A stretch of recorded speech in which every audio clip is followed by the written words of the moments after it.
Radio Bonne Nouvelle présente Héros de la foi, de l'Afrique à l'Océanie, des Amériques à l'Asie, en passant par l'Europe et les îles. Parcourez pendant une demi-heure l'histoire de ces hommes et femmes qui ont fait et font encore les temps forts de l'Église. Découvrez le secret de leur prouesse et aussi les raisons de leurs échecs. Tous les jeudis à partir de 21h, vous êtes les bienvenus chez les Héros de la foi, l'univers dans lequel la consécration crée l'espoir.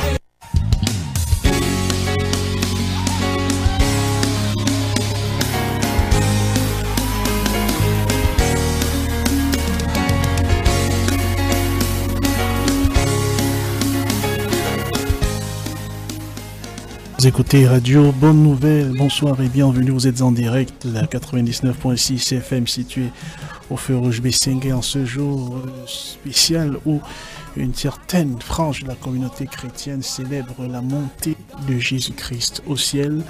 Héros de la foi se penche sur la vie de ces hommes et femmes qui ont marqué l'histoire. Qu'est-ce qu'ils en pensaient? Le magazine consacré à la marche de l'Église interroge ce soir la tendance, la coïntance à se focaliser sur les célébrations religieuses. Martin Luther, par exemple, estimait que l'ascension ne posait pas un problème dans la mesure où elle traduisait la libération du corps physique, la montée du Seigneur, son absence physique remplacée par la présence spirituelle.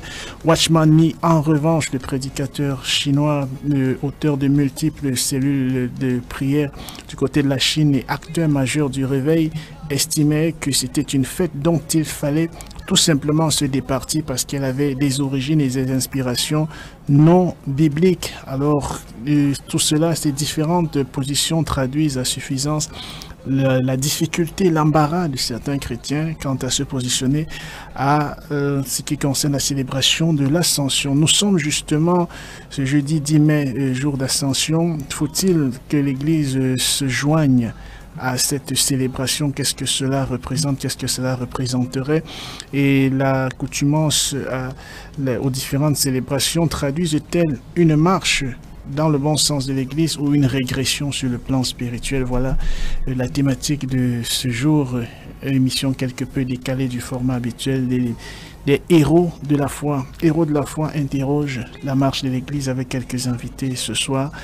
25 minutes pour en parler. S'il vous prend l'envie de contribuer, faites-le par SMS 690 93 93 34 690 93 93 34. Dans 25 minutes, nous serons partis pour en parler. Nous avons deux invités dont nous apprécions la disponibilité, dont nous saluons la présence dans ce studio. L'apôtre Robert Kamté, bonsoir et bienvenue.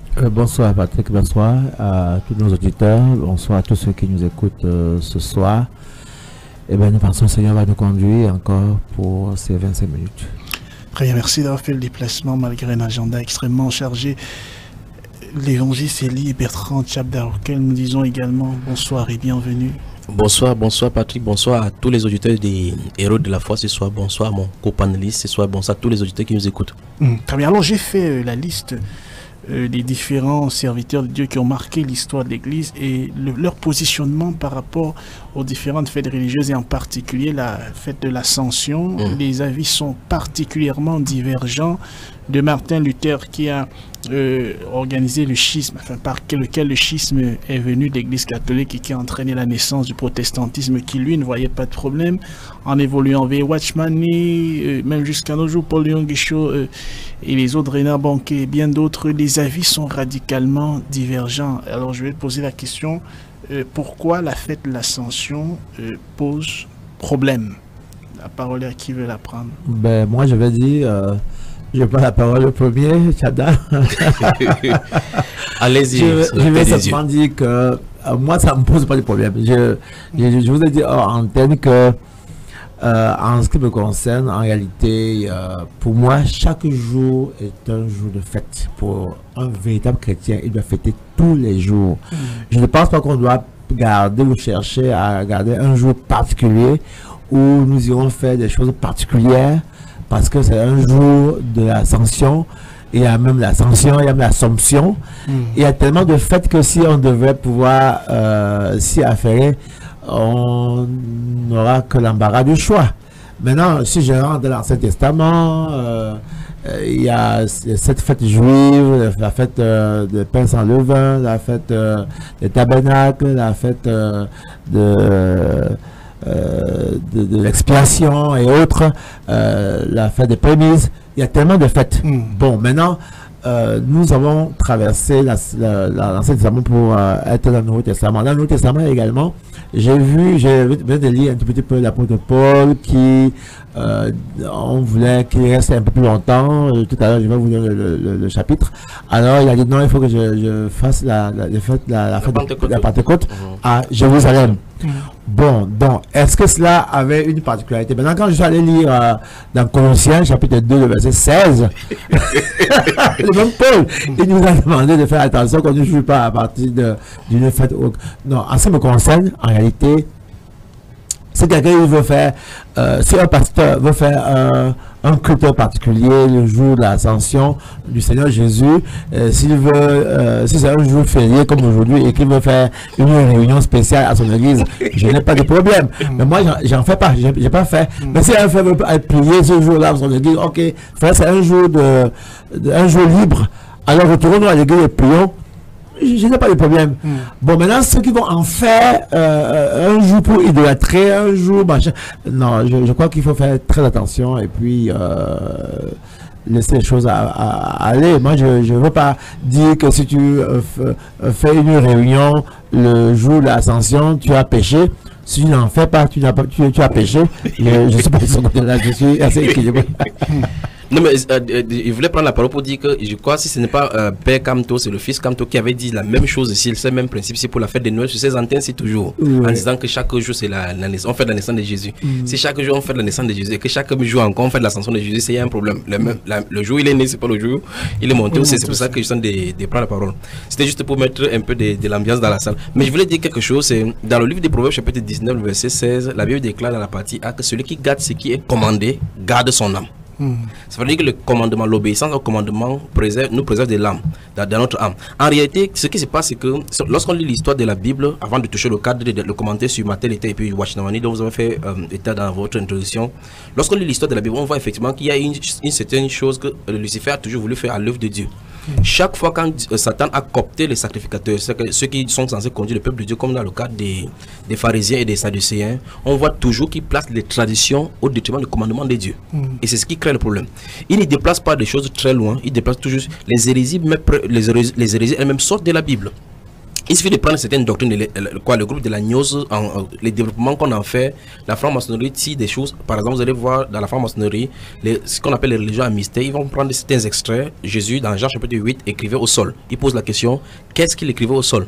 Si la Bible avait voulu mentionner ce que Jésus écrivait au sol, on le dirait. Si le Seigneur avait voulu qu'on connaisse ce que le Seigneur Jésus avait fait, où il était entre 12 ans et 30 ans, on le mentionnerait. Mais vous voyez effectivement dans la Bible, le Saint-Esprit a voulu, dans son propre gré, à son propre gré, mettre uniquement ce que le Seigneur Jésus a fait durant presque 3 ans de ministère. Mais là, les gens laissent les 3 années, ils veulent aller se concentrer sur ce qui n'est pas écrit. Et c'est ça le vrai problème. La Bible donc déclare par le proverbe que j'ai cité que celui qui garde ce qui est commandé garde son âme. Ça veut dire que si quelque chose est commandé, c'est pour préserver notre âme, et au cas contraire, si on va au-delà de ce qui est commandé, notre âme risque d'être en danger.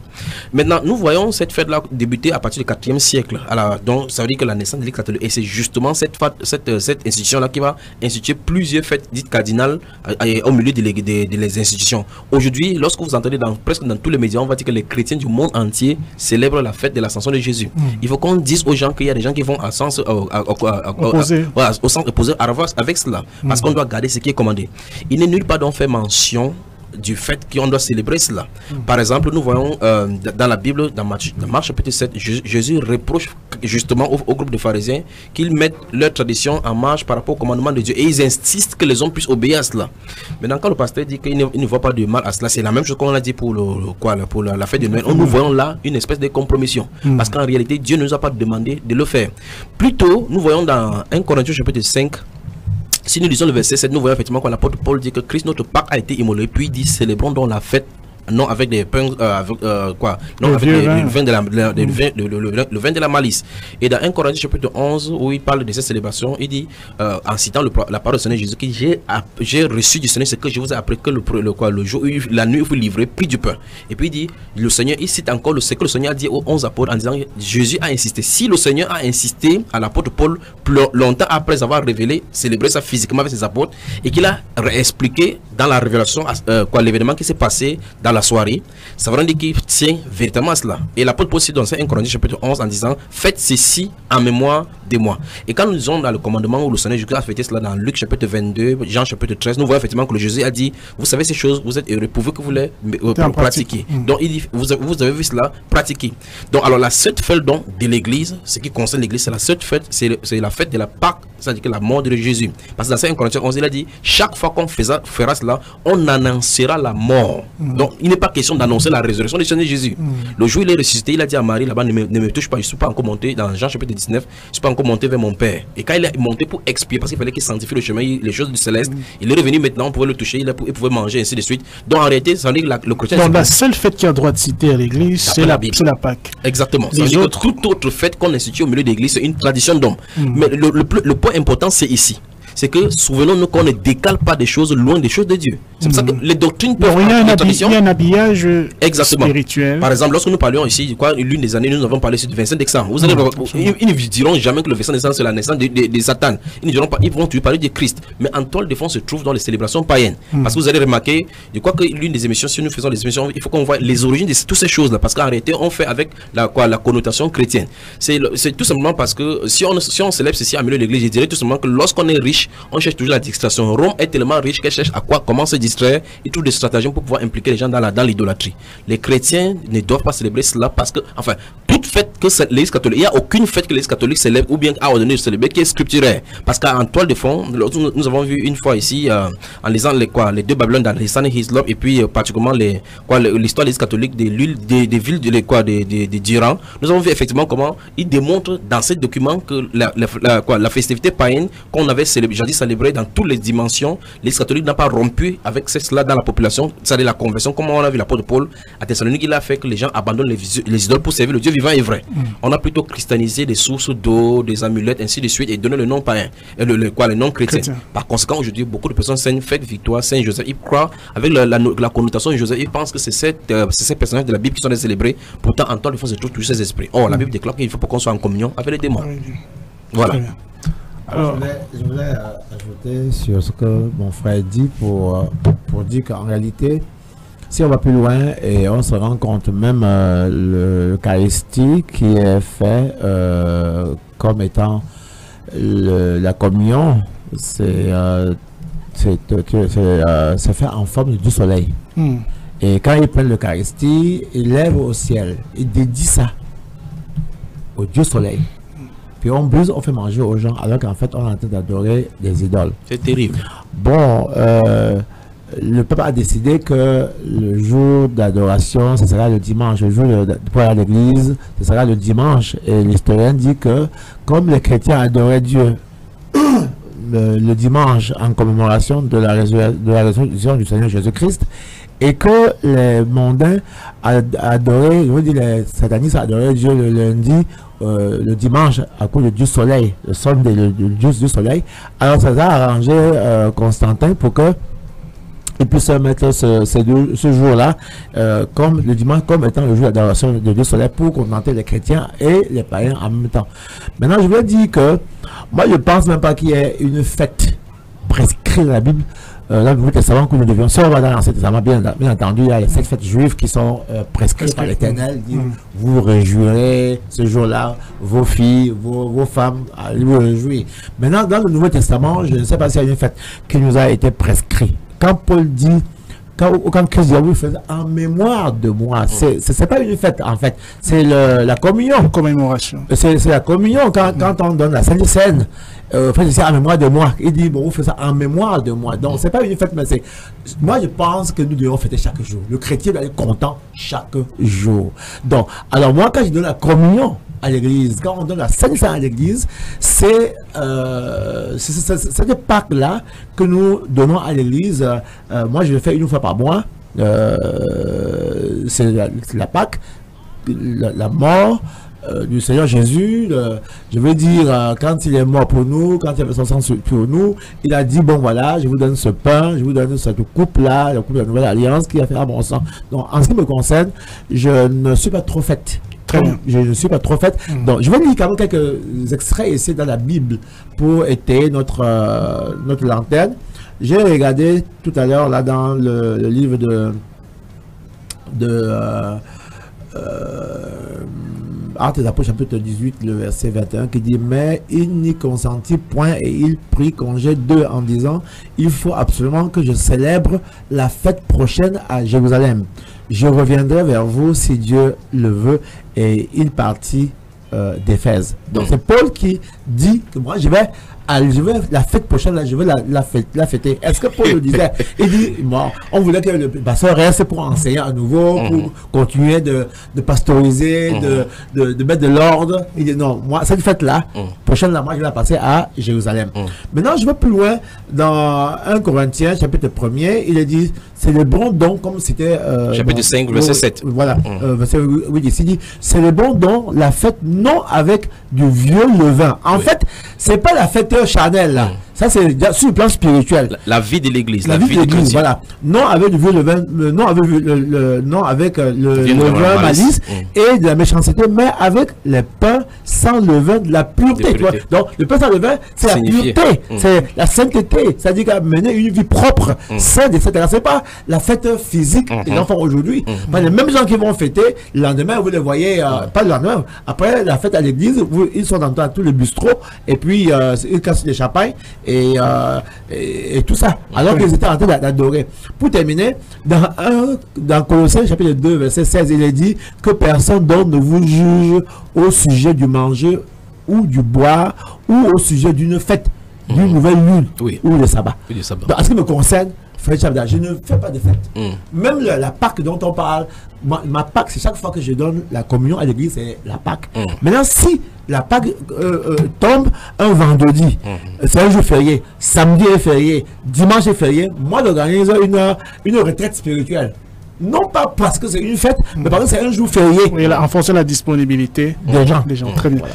Alors, oui, peut-être avant que vous réagissez, parce que nous voulons comprendre une chose au fond de cette émission, les héros de la foi, la marche de l'Église, l'évolution des choses.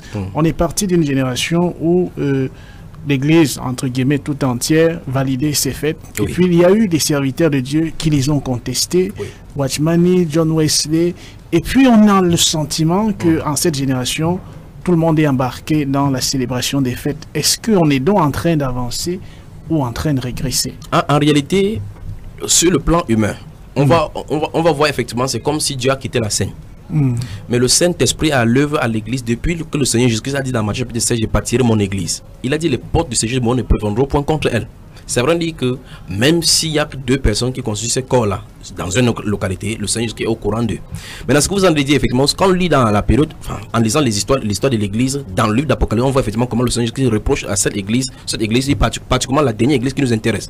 Mais nous allons voir effectivement que durant la période des ténèbres, et justement, ces différentes fêtes et différents dogmes de l'église catholique vont se situer dans le moment, dans la période où l'église catholique avait le monopole sur le contrôle et en même temps sur l'État et en même temps sur le peuple.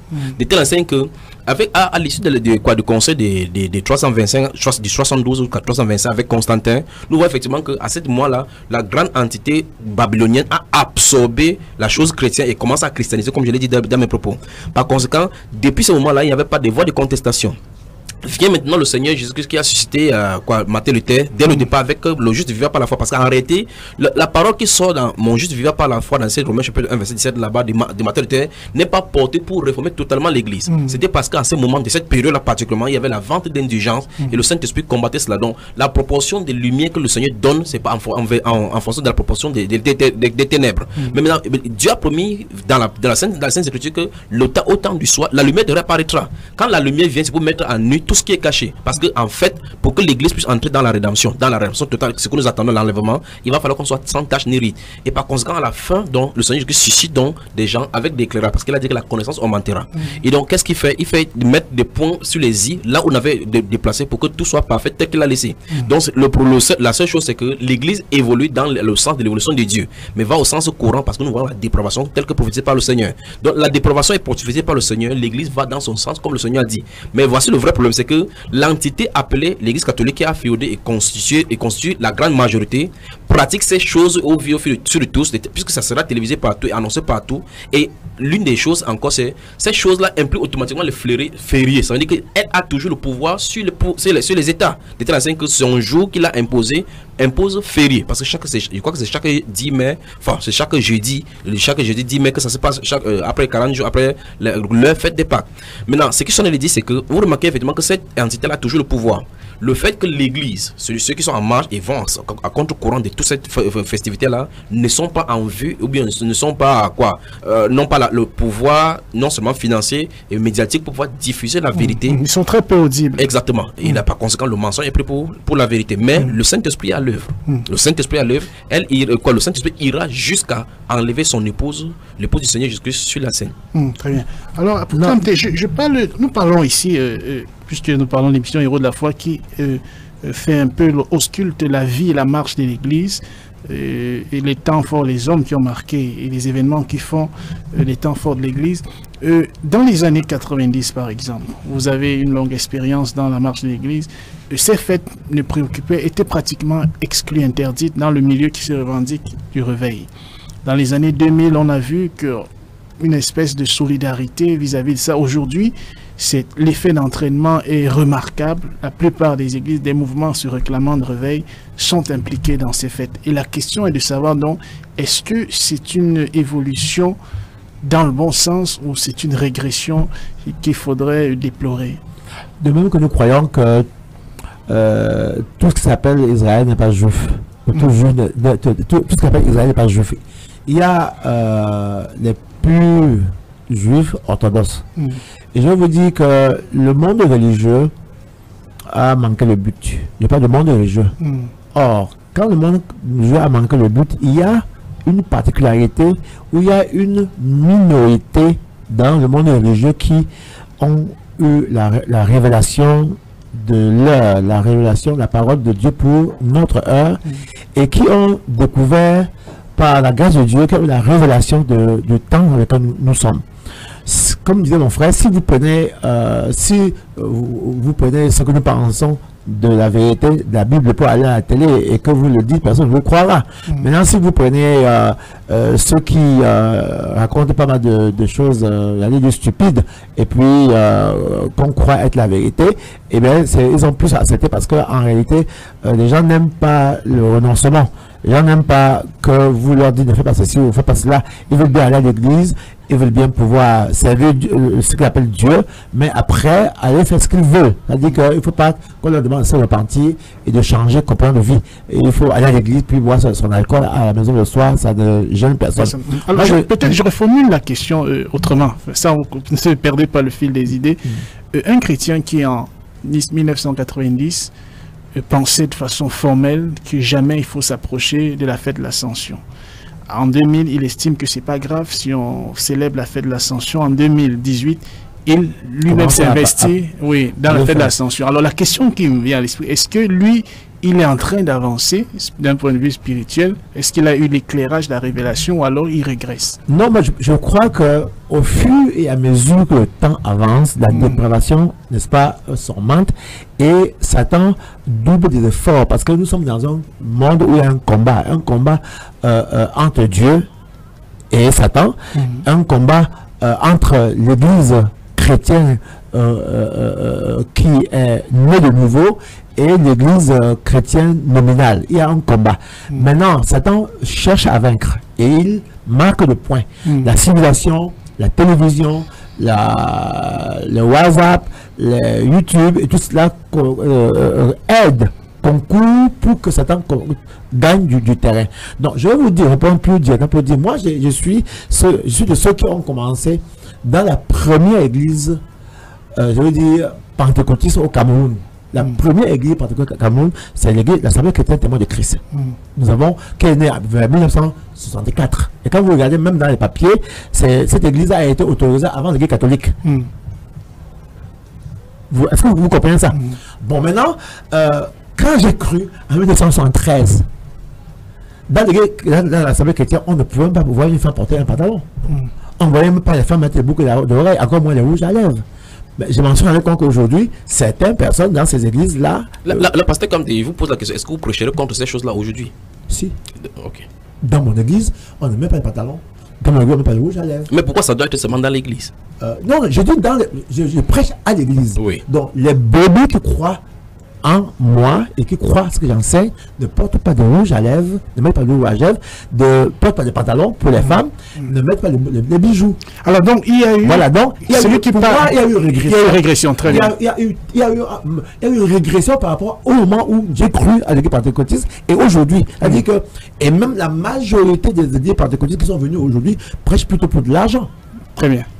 Alors, oui, la même question pour Évangile Élie Bertrand Tchabda. Est-ce que quelqu'un qui au départ, l'église, une frange de l'église qui au départ était contre, puis elle a évolué en estimant qu'il n'y a pas de problème, si elle y va ou elle n'y va pas, il n'y a pas de problème, aujourd'hui elle y est, puis à fond, est-ce qu'il y a eu une régression ou il y a eu évolution? En tout cas, quand la parole de Dieu confirme quelque chose, déjà, avant de répondre à votre question, puis je vais développer un instant parce qu'on n'a plus de temps là. La chose, c'est cette personne a régressé. Parce qu'en réalité, la Bible déclare qu'on retient fermement la profession de la foi que nous prêchons, autrement nous aurons cru en vain.